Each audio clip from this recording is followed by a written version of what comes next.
नमस्ते मेरे प्यारे दोस्तों। आज मैं तुम्हें एक ऐसी कला सिखाने जा रही हूँ जो न सिर्फ तुम्हारी जिंदगी को एक नया रंग देगी, बल्कि तुम्हें किसी के दिल की गहराइयों में उतरने का जादू भी सिखाएगी। ये बात सिर्फ कॉलेज की चहल पहल, ऑफिस की चमक धमक या दोस्तों की हंसी मजाक तक सीमित नहीं है। अगर तुम चाहो तो इस हुनर से किसी के मन को अपनी उंगलियों पर नचा सकते हो, उनके दिल की हर धड़कन को अपनी ताल पर बांध सकते हो। मगर सुन लो मेरे प्यारे, इस ताकत का इस्तेमाल कैसे करना है ये तुम्हारी जिम्मेदारी है। मैं तुम्हें सिर्फ वो दिया थमाऊंगी जो राह रोशन करता है। मंजिल तक ले जाने का रास्ता तुम्हें खुद चुनना है। सबसे पहले ये समझ लो कि किसी का तुम्हें पसंद करना और तुम पर पूरी तरह फिदा हो जाना, इनमें जमीन आसमान का फर्क है। पसंद करना तो बस एक हल्की सी हवा का झोंका है जो आता है और चला जाता है, लेकिन किसी का दिल इस कदर जीतना कि वो तुम्हारी हर अदा पर मर मिटे, हर पल तुमसे मिलने को बेताब रहे, तुम्हारी बातों में खोया रहे, ये एक ऐसी कला है जो दिलों को जोड़ती है, आत्माओं को छूती है। न्यूरो लिंग्विस्टिक प्रोग्रामिंग (NLP) में इसे इमोशनल एंकरिंग कहते हैं। किसी के दिल में अपनी एक ऐसी छाप छोड़ना जो हर बार तुम्हारी याद दिलाए। इस कला का नाम है उसके दिल की सबसे नाजुक धड़कन को थामना, उसकी वो कमजोर नब्ज पकड़ना जो सिर्फ तुम्हारे लिए धड़कती है। हर इंसान के दिल में कुछ कोने ऐसे होते हैं जो नाजुक, संवेदनशील और छुपे हुए हैं। 99% लोग इनमें से किसी एक कोने को इतनी शिद्दत से छुपाते हैं कि खुद भी उसका सामना करने से डरते हैं। साइकोलॉजी में इसे कोर वल्नरेबिलिटी कहते हैं, वो भावनात्मक कमी जो उनके दिल को बेचैन करती है। तुम्हारा काम है उस कोने को ढूंढना, उसे इतनी नरमी से छूना कि वो तुम पर भरोसा कर ले, तुम्हें अपना समझ ले। ये कोई खेल नहीं है मेरे दोस्त, ये एक जिम्मेदारी है। तुम किसी के दिल की गहराइयों में तभी उतर सकते हो जब तुम्हारा इरादा साफ हो, जब तुम्हारा मकसद किसी को ऊपर उठाना हो, न कि नीचे गिराना। तो आओ इस दिल छू लेने वाले सफर को शुरू करते हैं। बातचीत के दौरान लोग अपने दिल का हाल अनजाने में जाहिर कर देते हैं। ये ऐसे पल होते हैं जैसे समंदर की शांत लहरों में अचानक एक ऊंची लहर उठे जो सब कुछ हिला दे। NLP में इसे इमोशनल स्पाइक कहते हैं। वो क्षण जब भावनाएं अपने चरम पर होती हैं।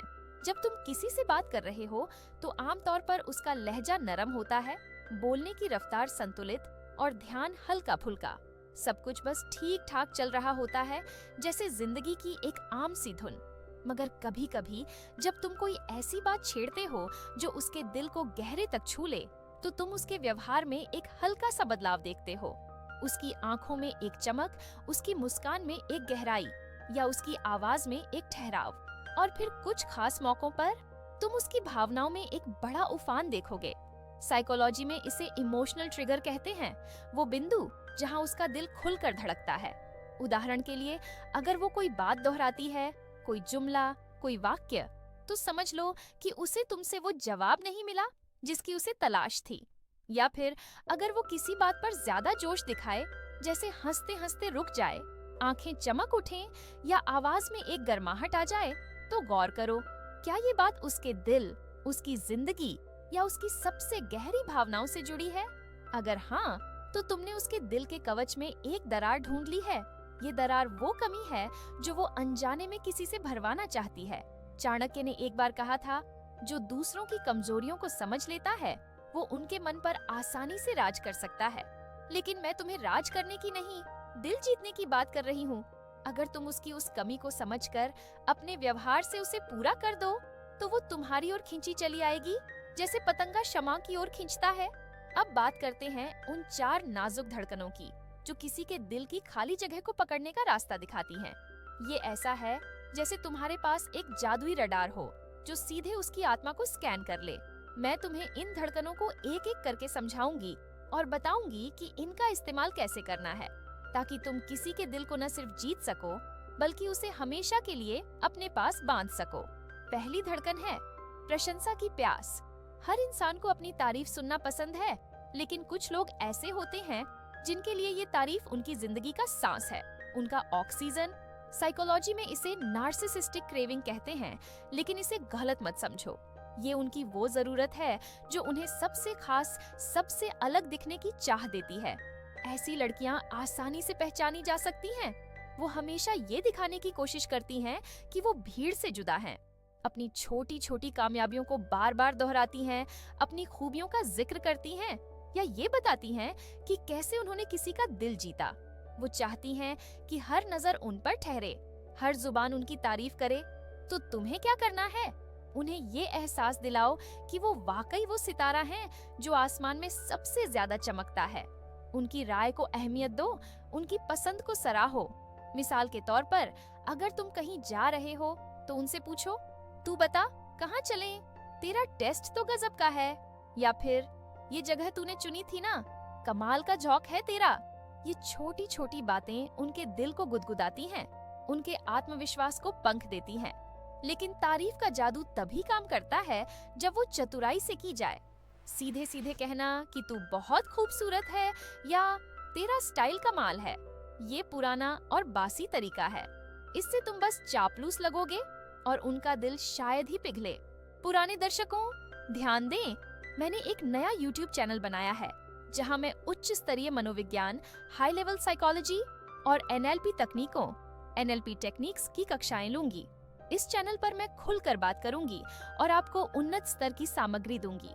यह चैनल खास तौर पर उन गंभीर विद्यार्थियों के लिए है जो इन विषयों को गहराई से सीखना चाहते हैं। अगर आप एडवांस लेवल की साइकोलॉजी और NLP में रुचि रखते हैं और सचमुच सीरियस होकर सीखना चाहते हैं, तो नीचे डिस्क्रिप्शन में दिए गए लिंक पर जाकर चैनल को सब्सक्राइब कर लें। यह चैनल सिर्फ सीरियस स्टूडेंट्स के लिए है, तो अगर आप तैयार हैं तो वहां आपका स्वागत है। NLP में इसे इनडायरेक्ट सजेशन कहते हैं, तारीफ का एहसास दिलाना बिना उसे साफ साफ कहे। मिसाल के लिए, मान लो वो म्यूजिक की शौकीन है, बातों बातों में कहो, तेरे जैसा म्यूजिक का जौक तो मैंने कहीं नहीं देखा, ये गाना तूने कैसे ढूंढा, ये तो दिल को छू गया। या फिर कोई छोटी सी मुश्किल में उनकी सलाह मांगो, जैसे मुझे एक गिफ्ट चुनना है, तू बता ना क्या लूं, तेरा आइडिया तो हमेशा हिट होता है। जब वो जवाब दे तो उनकी आंखों में देखकर कहो, अरे तूने तो गजब का सुझाव दिया, मुझे तो ये बात सूझी ही नहीं। इससे उन्हें लगेगा कि वो तुमसे ज्यादा समझदार हैं और साथ ही उन्हें ये एहसास होगा कि उन्होंने तुम्हें कुछ अनमोल दिया। एक और ट्रिक है जो दिल को सीधे छूती है। मान लो वो पेंटिंग करती है, बातों बातों में पूछो, जब तू पेंटिंग करती है तो कितना टाइम लगाती है? वो शायद कहे 2-3 घंटे। अब यहाँ गलत तरीका ये होगा कि तुम कहो, वाह इतना टाइम, तू इतनी मेहनत कैसे करती है? ये सीधी तारीफ है जो पल भर में उड़ जाएगी। सही तरीका ये है, चुप रहो, थोड़ा ठहरो, जैसे तुम सोच में पड़ गए हो। अगर उसे तारीफ की भूख है तो वो खुद पूछेगी, तूने ये क्यों पूछा? तब तुम कहो, कल मैं और मेरा दोस्त तेरी बात कर रहे थे, वो कह रहा था कि इतनी मेहनत से पेंटिंग करना कोई मजाक नहीं। मैंने कहा, अरे वो तो ऐसा ही है, उसकी हर चीज में जान होती है। बस तुमने जादू कर दिया। पहला, उसे लगेगा कि तुम उसकी मेहनत को दिल से मानते हो। दूसरा, ये कि तुम और कोई उसकी बात कर रहे थे जिससे उसकी अहमियत आसमान छूने लगेगी। तीसरा, तुमने उसकी तारीफ साफ साफ नहीं की, बल्कि उसे एक कहानी के जरिए एहसास दिलाया। साइकोलॉजी में इसे सोशल प्रूफ कहते हैं।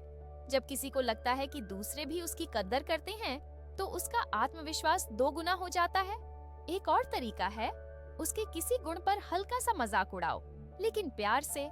अगर वो बहुत बातूनी है तो कहो, तुझे तो कोई रोक ही नहीं सकता, एक बार शुरू हुई तो बस सारी दुनिया तेरी बातों में खो जाती है। ये मजाक है, लेकिन साथ ही तुम उसके उस गुण को मजबूत कर रहे हो जिस पर उसे गर्व है। गीता में कहा गया है, यद्यदा चरति श्रेष्ठ स्तत् देवेतरो जनः। जैसा श्रेष्ठ लोग करते हैं वैसा ही बाकी लोग करते हैं।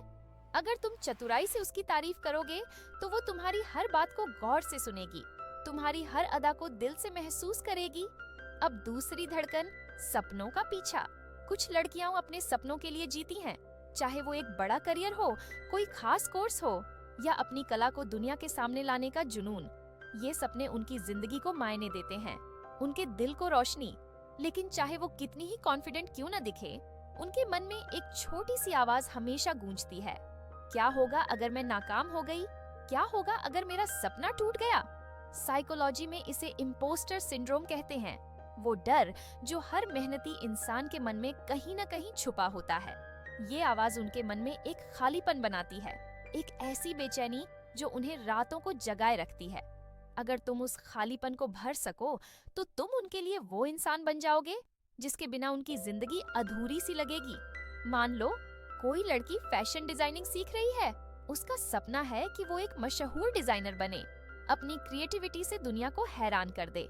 वो जहाँ भी जाएगी लोग उसकी तारीफ करेंगे, कहेंगे वाह तू तो कमाल कर देगी, बस मेहनत करती रह। लेकिन तुम्हारा मकसद है कि वो अपने डर को तुम्हारे सामने जाहिर करे।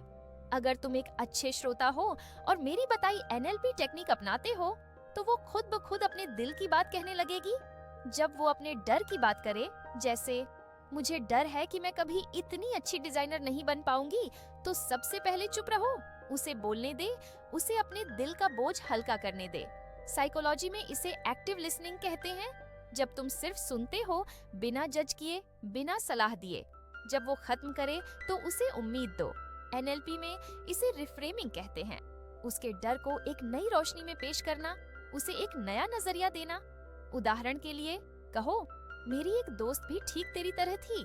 वो भी शुरू में डरती थी कि वो कभी कामयाब नहीं होगी, लेकिन उसने हार नहीं मानी। उसने एक एक कदम बढ़ाया और आज वो एक बड़े ब्रांड के साथ काम कर रही है। अगर वो कहे, लेकिन मुझे तो कुछ समझ ही नहीं आता, इतने सॉफ्टवेयर सीखने हैं, तो कहो, मैं समझता हूँ, ये डर तो हर उस इंसान को होता है जो कुछ बड़ा करना चाहता है। मेरी दोस्त भी ऐसा ही सोचती थी, लेकिन धीरे धीरे उसने हर मुश्किल को पार किया। यहाँ तुम उसे सिर्फ हौसला नहीं दे रहे, बल्कि उसे ये एहसास दिला रहे हो कि वो अकेली नहीं है। साइकोलॉजी में इसे नॉर्मलाइजिंग कहते हैं। उसे ये यकीन दिलाना कि उसका डर सामान्य है और उससे पार पाना मुमकिन है। गौतम बुद्ध ने कहा था, 1000 मील की यात्रा एक कदम से शुरू होती है। तुम उसे वो पहला कदम उठाने का हौसला दो और वो तुम्हें हमेशा अपने दिल के सबसे करीब रखेगी। तीसरी धड़कन है रिजेक्शन का जख्म। रिजेक्शन किसी के दिल को चूर चूर कर सकता है, चाहे वो प्यार में हो, दोस्ती में हो या किसी खास मौके पर। जब किसी को रिजेक्शन मिलता है तो वो खुद पर शक करने लगता है। साइकोलॉजी में इसे सेल्फ वर्थ क्राइसिस कहते हैं। वो पल जब इंसान को लगता है कि वो कहीं ना कहीं कम है। उसे लगता है कि उसके लुक्स में, उसके स्वभाव में या उसकी काबिलियत में कोई कमी है। ये वो मौका है जब तुम उसके टूटे हुए दिल को सहारा दे सकते हो, उसके जख्मों पर मरहम लगा सकते हो, लेकिन सीधे सीधे ये मत कहो तू उससे बेहतर है। NLP में इसे गाइडेड रियलाइजेशन कहते हैं। उसे खुद उस नतीजे तक पहुंचने देना। मान लो उसे किसी ने रिजेक्ट किया, तुम कह सकते हो, सुना है वो तो अपनी ही दुनिया में खोया रहता है, उसे किसी की कदर करने की समझ ही नहीं। या फिर तुझे पता है उसने मेरी एक दोस्त को भी रिजेक्ट किया था जो वाकई बहुत खास है। इससे उसे लगेगा कि गलती उसमें नहीं थी, बल्कि उस इंसान में थी जिसने उसे ठुकराया। अगर वो किसी नए रिश्ते में है तो कहो, जो अब तेरे साथ है वो उससे कहीं बेहतर है। वो तुझे समझता है, तुझे वैल्यू देता है। इससे उसका आत्मविश्वास लौटेगा और वो खुद को फिर से वैल्यू करने लगेगी। संस्कृत का एक श्लोक यहाँ बिल्कुल सटीक है, न ही कश्चित क्षणम जीवति यमस्य। कोई भी हमेशा एक जैसी स्थिति में नहीं रहता। तुम उसे ये एहसास दिलाओ कि रिजेक्शन बस जिंदगी का एक छोटा सा पल है और वो उससे कहीं बड़ी है, कहीं ज्यादा कीमती है। चौथी और सबसे गहरी धड़कन है भावनात्मक जुड़ाव की तलाश। हर इंसान के लिए प्यार, समझ और सुरक्षा सबसे अहम है। साइकोलॉजी में इसे इमोशनल रेजोनेंस कहते हैं। वो गहरा बंधन जो दो दिलों को एक दूसरे से जोड़ता है। अगर तुम किसी को ये एहसास दिला सको कि तुम उसकी भावनाओं को न सिर्फ समझते हो बल्कि उन्हें दिल से महसूस करते हो, तो वो तुम्हारी ओर खींचा चला आएगा। इसके लिए सबसे जरूरी है सुनना। जब वो कुछ शेयर करे, चाहे वो उसका सपना हो, उसकी परेशानी हो या उसकी छोटी सी खुशी, तो उसे पूरा ध्यान दो। अपनी आंखों से दिखाओ कि तुम उसकी बात को गंभीरता से ले रहे हो। मिसाल के लिए, अगर वो कहे मुझे अपने दोस्तों की बहुत चिंता होती है, तो सीधे सलाह देने की बजाय कहो, मैं समझता हूँ ये कितना मुश्किल हो सकता है, तूने कभी इस बारे में उनसे बात की? ये दिखाता है कि तुम उसकी भावनाओं को समझ रहे हो और उसे सलाह देने से पहले उसकी बात सुन रहे हो। एक और तरीका है उसके छोटे छोटे जज्बात को नोटिस करना। अगर वो किसी दिन उदास दिखे तो कहो, आज तू थोड़ी खामोश लग रही है। कुछ बात है क्या? सब ठीक है ना? ये छोटा सा सवाल उसे एहसास दिलाएगा कि तुम उसकी परवाह करते हो, कि तुम उसके दिल की हर हल्की सी हलचल को महसूस करते हो। फैज अहमद फैज की एक पंक्ति यहाँ बिल्कुल फिट है। दिल की राहों में एक आग सी जलती है, वो जो पास आए उसकी तपिश में जलती है। अगर तुम उसके दिल की उस आग को समझ लो, उसे अपनी गर्माहट से सहलाओ, तो वो तुम्हारे बिना अधूरी रहेगी। अब एक आखिरी बात जो इस सारी कला को और गहरा बनाती है, ये सारी चीजें, उसकी धड़कनों को पकड़ना, तारीफ करना, हौसला देना, उसके दर्द को शांत करना।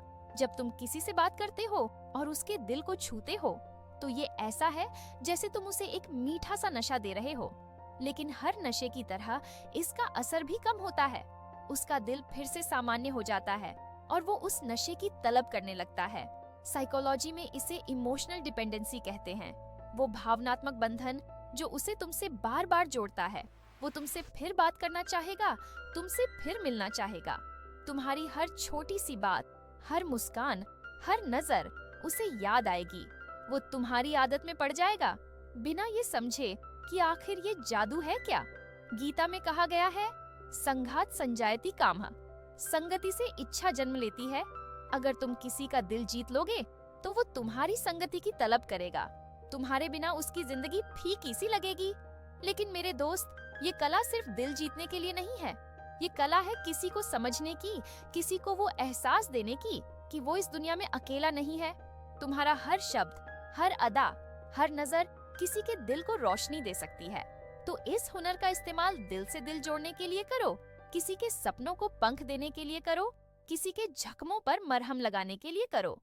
जाओ, इस कला को आजमाओ और अपनी जिंदगी को एक ऐसी कहानी बनाओ जो हर दिल को छू ले। मिलते हैं अगली बार। तब तक अपने दिल की धड़कनों को सुनते रहो और दूसरों के दिल की धड़कनों को भी महसूस करते रहो। अलविदा।